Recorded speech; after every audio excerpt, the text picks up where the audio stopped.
Շնորհակալություն, պարոն Աբրամյան, ես նաև իսկապես շատ կարևոր եմ համարում երեք կապանում տեղի ունեցած դիմընտրությունները, հենց այդ հասարակության շունչն էր, երբ որ մենք շատ դեպքերում մեր անգործությունը, մեր չկարողությունը փորձում ենք գցել ժողովրդի վրա, ասելով դե ժողովուրդը դուրս չի գալիս, դե ժողովուրդը չի ուզում, դե ժողովուրդը չի կարող։ Մենք երեք տեսանք, երբ որ ժողովուրդը հավատում է, երբ որ ժողովուրդը տեսնում է լիդեր, երբ որ ժողովուրդը իսկապես հավատում է, այլ ոչ թե գալչկայի համար է գնում ընտրության, ժողովուրդը գնում է, ես շնորհավորում եմ Կապանի նորընտիր քաղաքապետին, իր հետ մենք ծանոթացել ենք մեծ կռվով, բայց ես հույս ունեմ, որ մեր համագործակցությունը կշարունակվի, իսկ հիմա թույլ տվեք խոսքը փոխանցել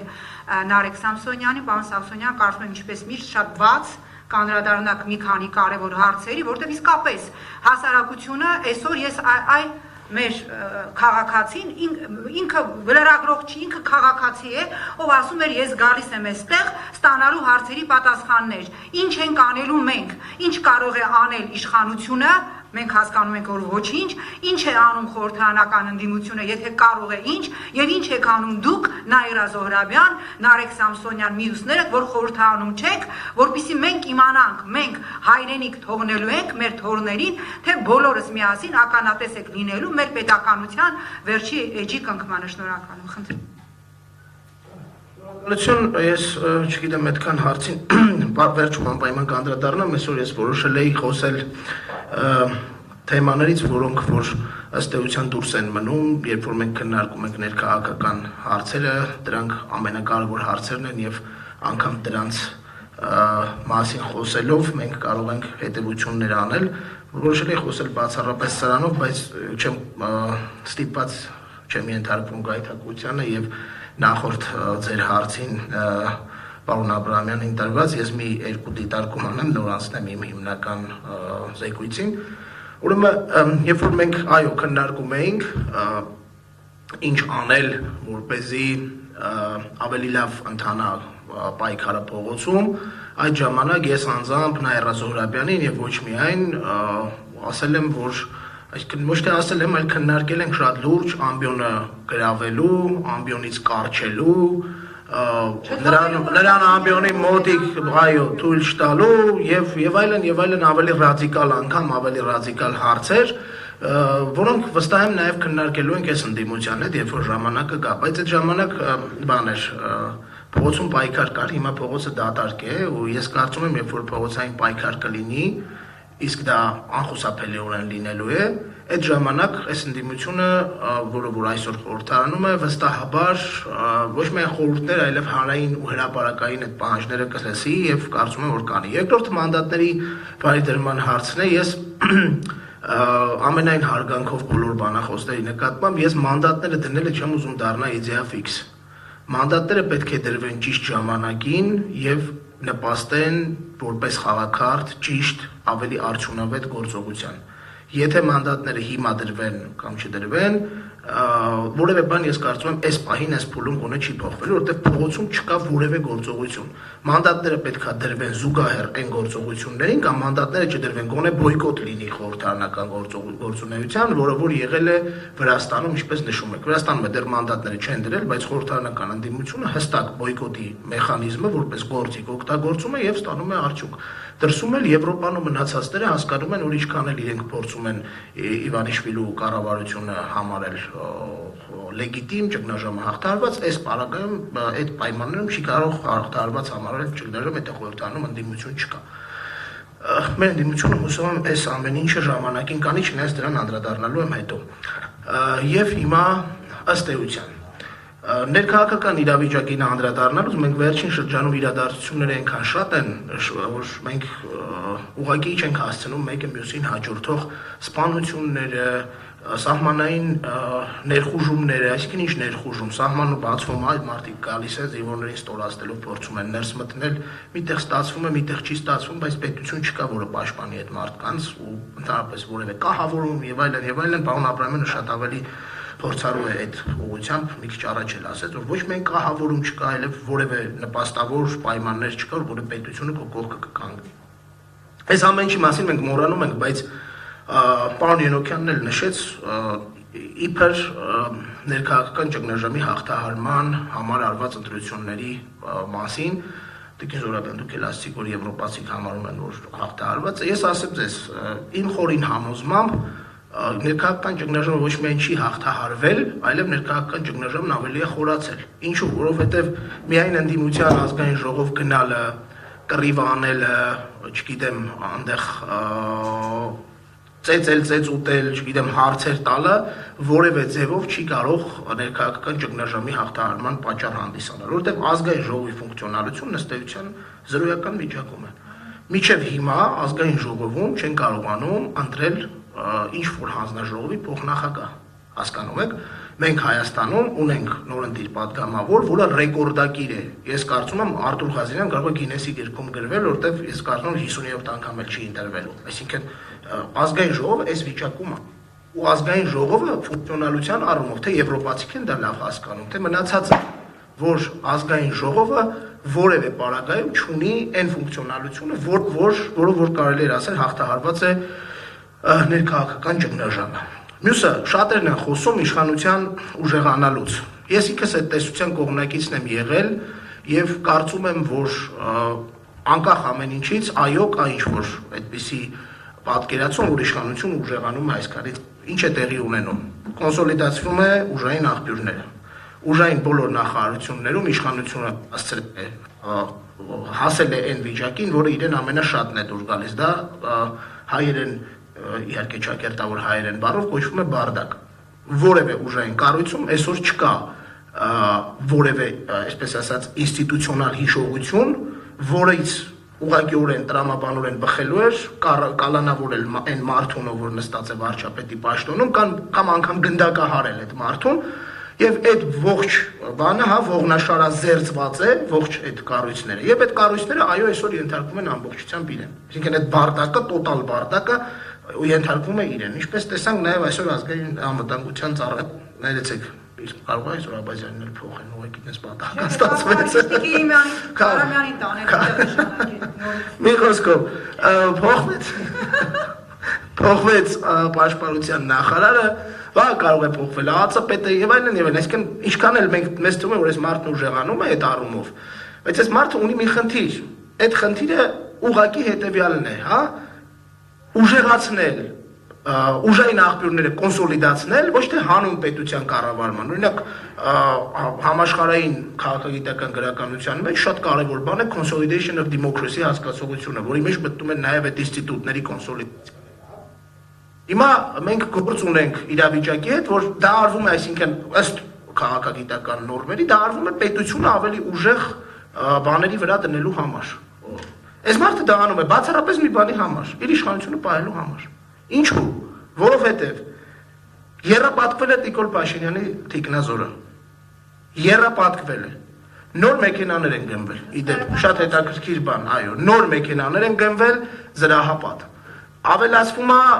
ոչ միայն թիկնազորի թիվը, այլև այդ թիկնազորի լրակազմն է ինչ-որ լրացվում, նոր զենքեր են ստանում եւ այլն եւ այլն եւ այլն։ Սրա մասին դեռ ոչ մեկ չի խոսում, որտեղ մենք բոլորս անընդհատ ամեն օր նոր բան ունենք խոսելու։ Ոստիկանու տեղաշարժը արդեն ոչ թե հսկում են ենթադրենք ժամանակին 1000-եր, հիմա 4000 ոստիկան է հսկում։ Նիկոլ Փաշինյանը գնում է Իջևան, իր հայրական տուն, ոստիկանության ողջ ներքին զորքերը հետը գնում է այդտեղ։ Եթե ներքաղաքական ճգնաժամը հաղթահարված է, եթե Նիկոլ Փաշինյանը չունի որևէ քաղաքական խնդիր, ինչից է վախենում Նիկոլ Փաշինյանը։ Մեկ եւ ինչու է այսքան խայտարակ ձևի, հասել է այնտեղ, որ արդեն ՄԱԿ-ի համապատասխան հանձնաժողով, որոնք 3-4 տարի լռել են։ Այդ մարդիկ թողել են, որ դատարաններից դատավորներ դուրս շպրտվեն, դատարաններ շրջափակվեն, հա, այդ մարդիկ թողել են, որ ներսում ապօրինի տասնյակներ, հարյուրավոր մարդիկ տարվեն ոստիկանություններ, ենթարկվեն բռնության ոստիկան, ոչ մի ձեն չեն անել, մեկ էլ այսօր հասել է այնտեղ, որ ՄԱԿ-ի հետ համապատասխան հանձնաժողովն ասում է, այդքան ոստիկան մի տարեք այդ ցույցերին։ Դա անընդունելի է։ Իսկ դուք տեսել եք ինչքան ոստիկան է մասնակցում, ենթադրենք 100 ցուցարարի դեմ կանգնած։ Մի վաշտ, երկու վաշտ, դա ամենաքիչն է, եթե ոչ մի գումար տակ ամբողջ։ Ու սա այն երկրում է, որտեղ որ հաղթահարվել է ներքաղաքական ճգնաժամը։ Այդ որ ասում են հաղթահարվել է, հաղթահարման ամենալավ ինդիկատորներից մեկը դա է։ փողոցում արված ցուցարարների ու դրանց դիմավորող ոստիկանների միջև ուժային կամ թվային քանակական հարաբերակցությունը։ Մյուս մասը ոչ միայն այս մասով է տապալված ամեն ինչ, եթե ոստիկանություն չկա, տենում եք ինչ է կատարվում։ Գողությունները շատացել են։ Այն օրը ես տեսա ընկերներից մեկն ուղարկեց ինձ մի բան, նկար, որտեղ ուրեմն բակից, շենքի բակից գողացել են մեքենայի լուսարձակները, լուսարձակները այն սովորական հանվող լուսարձակներից չի։ Դրա համար քանդել են մեքենայի շիթը, հա, քանդել են մեքենայի կողքի բանը, ու ցես տարել են լուսարձակները, այսինքն այդ գողերը ինչքան վստահ են եղել, որ այդ նվազագույնը 2 ժամվա գործ էր։ Այդ 2 ժամում իրանք հանգիստ այդ գործն արել են։ Չկա ոստիկանություն։ Բարեկային ծառայությունը Դանիել Հովհաննիսյաններ են դարձել, այսինքն Դանիել Հովհաննիսյաններ որպես այդպեսի ստեղծվել են նրանք։ Ոչ մի վերահսկողություն չկա։ Այս ամեն ինչին զուգահեռ խայտարակ գնաճ ունենք մենք։ Խայտարակ գնաճ։ Դիզվառելիքից սկսած, սննդի առաջին անհրաժեշտության պարագաներից շարունակած, դեղորայքից հասկանում եք չկա դրամական չկա աշխատավարձի բարձրացում, կա այս աստիճան անկացումներ։ Ոչ մի իշխանության օրոք նման բան տեղի չի ունեցել Հայաստանում։ Սա անիշխանության ամենալավ օրինակն է, հա։ Արտաքին սահմանների պաշտպանության առումով։ Ես մարդիկ ոչ ներքին անվտանգությունն են կարողանում ապահովել, ոչ արտաքին։ Մենք Մասլոուի բուրգի առաջի կետի վրա ենք գտնվում։ Այսօր Հայաստանի Հանրապետության յուրաքանչյուր քաղաքացի իր սեփական կյանքի էգզիստենցիալ խնդիր ունի։ Յուրաքանչյուր քաղաքացի պոտենցիալ փողոցում սպանվելու ենթակա է դարձել։ Ինչ սահմանների կահավորման մասին է խոսքը այսքանից հետո։ Այսինքն մենք բոլոր ոլորտներում տոտալ տապալումներ ունենք։ Մեր էկոնոմիկայի նախարարը մենյուի առաքիչն է, հասկանում եք։ Մենք այս օրին ենք հասել, որ գալիս ասում է, «Խորում ենք պետք է երկրի տնտեսական աճ անենք, բայց այս գնաճը խժռում է մեր», հասկանում եք, մենք ինչ խեղկատակ վիճակում ենք ապրում։ Ու սրանք սաղ ազդում են հասարակության ամեն ինչի վրա։ Ու պետությունը որպես այդպեսին բոլոր ոլորտներում տապալված վիճակում չի կարողանում աշխատել։ Այս պետությունը աշխատում է մի բանի համար՝ գերագույն գլխավոր դավաճանի անվտանգությունը ապահովելու համար եւ նրա իշխանության շարունակականությունը երկարացնելու համար։ Մյուս մասը կրիմինոգեն վիճակը։ Դուք հաշվել եք, որ այստեղ լրագրողներին հիմնականում զուտ ռետորական հարց։ Քանի օրը մեկ է լինում Հայաստանում սպանություն հրազենի գործադրմամբ։ Քանի օրը մեկ է Հայաստանում հրազենի գործադրմամբ լինում սպանություն։ Ու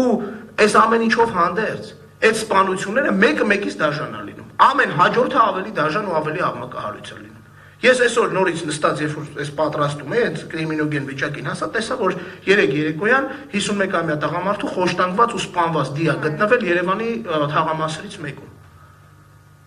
Չգիտեմ, ինձ արդեն թվում է, որ հիմա Հայաստանում ավելի շատ զենք կա դրսում։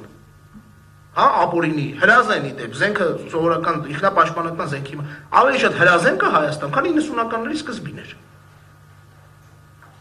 Օրը մեջ սպանվում է մի մարդ։ Այս վերջերս էլ հայտնի սպանություններից մեկով պարզվեց, որ դակրատնոյ զենք է եղել մոտել։ Երբ որ Անտիֆեյկեյը հայտարարեց, որ այս մարդիկ նակրատնոյ զենքեր ա, որ նվիրում են, ես վստահ եմ, որ լինելու է իշխանապողություն։ Խոստանում եմ, ես անձամբ զբաղվելու եմ դրանով, ու Աշոտ Արոնյանը պատասխան է տալու, որ մեզ պատասխանել է ու սուտ է պատասխանել։ Որտեղ մեզ սուտ են պատասխանել ոստիկանությունից, որ նակրատնոյ զենք չի տրվել, ոչ մի նվիրված զենք չկա։ Ես գտնելու եմ քանի զենքա նվիրվել ու ումա նվիրվել։ Ուրեմն իր բոլոր շրջապատի այդ բոլոր այդ վախկոտները, որոնք որ մի հատ փշտեսանում չգիտեն ոնց փախնեն ու միանգամից գնում են ոստիկանություն ու շրջում են 4-5 տիկնազորով, իրանք ունեն արդեն նակրատնոյ զենք իրաց մոտ։ Հրազեն։ Երբ որ ասացինք, որ այս հրազենները նվիրվում, մարդիկ լուրջ չէին վերաբերվում։ Ասում են դե Աշոտ Արոնյանը հերքեց։ Հիմա Աշոտ Արոնյանը քանի սպանություն կարող ասի, որ իրաց նվիրած հրազենով ա եղել էս վերջի շրջանում։ Երբ է Հայաստանում կրիմինոգեն վիճակը եղել էս աստիճանի խայտարակված։ Մեզանից յուրաքանչյուրը լուրջ եմ ասում։ Պոտենցիալ հրազենով սպանվելու ենթակա մարդ։ Ցանկացած բայ դուք կարող եք ձեր երեխայի հետ դիտելով հաստեք, մեկ էլ կանգնեն մարդիկ սկսեն իրար վրա կրակել, հրա հաղթանակ զբոսայգու մոտ աղջիկը սպանվեց,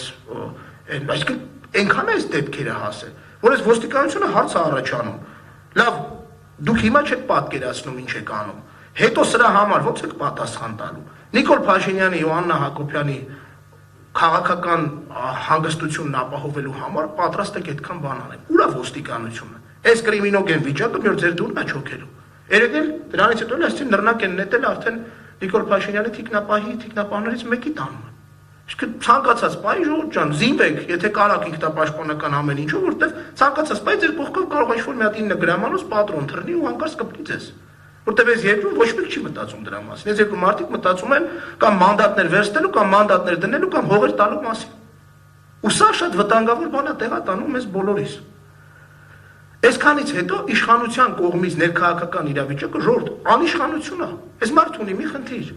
պահպանել իր իշխանությունը։ Իդեպ շատ կարևոր մի բան։ Վերջերս ինքը ասաց ինչու է ուզում պահել իր իշխանությունը, որ չգիտեմ ով նկատեց, ով չնկատեց, այդ իրենց դրամահավաքի ժամանակ ասաց բոլորը գիտեիք, չէ՞, ինչ էր լինելու, երբ որ եթե մենք չհաղթեինք։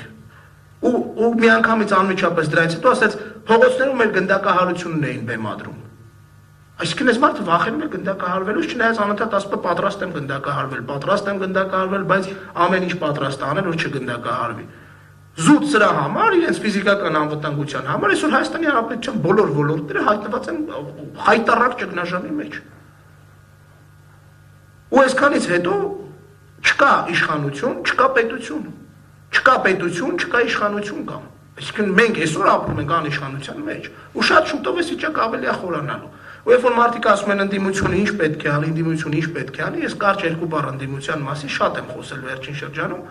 Ես կարծում եմ ընդդիմությունը պետք է հնարավորինս թեթև տանի քննադատությունները սեփական էլեկտորատի կողմից։ Մենք բոլորս ընտրել ենք այդ ընդդիմությանը եւ այդ ընդդիմությունից սպասում ենք ավելին։ Պետք է օբյեկտիվորեն հասկանա, որ իրենից սպասումները շատ մեծ են, որովհետեւ այս ամեն ինչը ինչ որ ես նշեցի, մարդիկ իրաց մաշկի վրա զգում են։ Ու ամեն անգամ երբ որ այդ մարդը իր մաշկի վրա զգում է, որ sense վիճակ է, ինքս հիշում է, որ այդ ընդդիմությունը, որ պիտի ազատել իրան այս ամեն ինչից, չի ազատում։ Այդ ընդդիմությունը պարտավոր է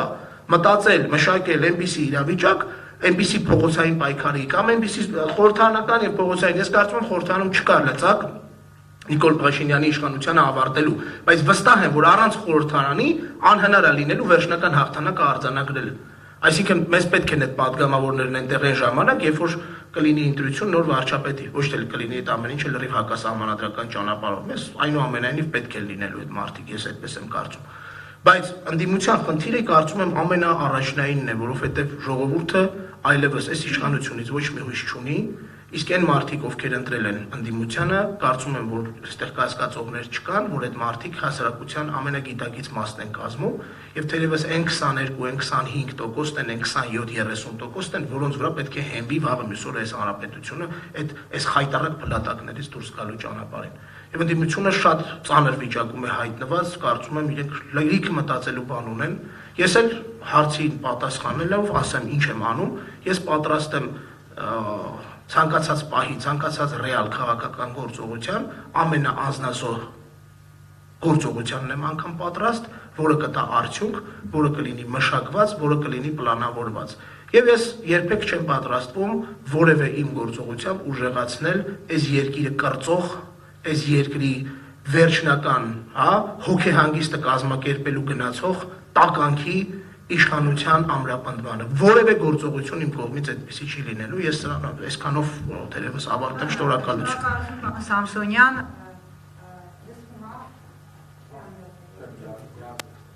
Շնորհակալություն պարոն Սամսոնյան։